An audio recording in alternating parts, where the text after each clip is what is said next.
Simplihang luto para sa ating patola. Konting cooking oil. Garlic lang.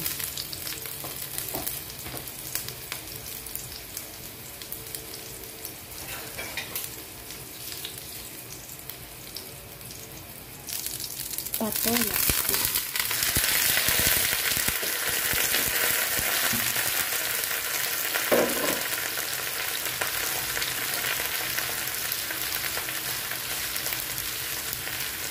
Cover, hayaan natin magtubig dyan.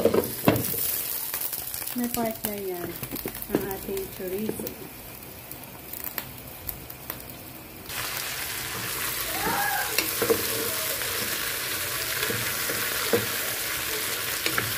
Lagyan natin ng konting tubig.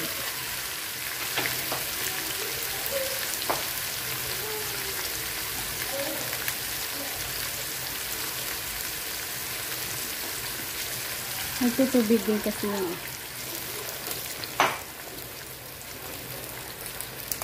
Ginisa lang yan. Ayan. Seasoning na magic sarap. Ayan, konti lang. And then, oyster sauce.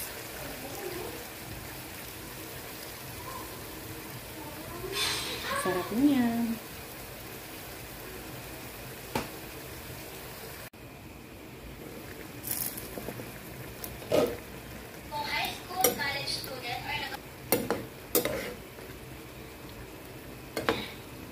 Maglagay na tayo ng asin.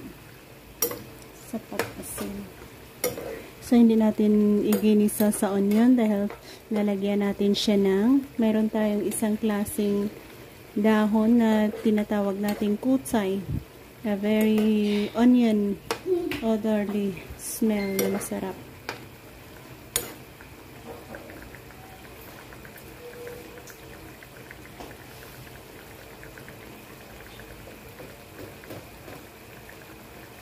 Asin.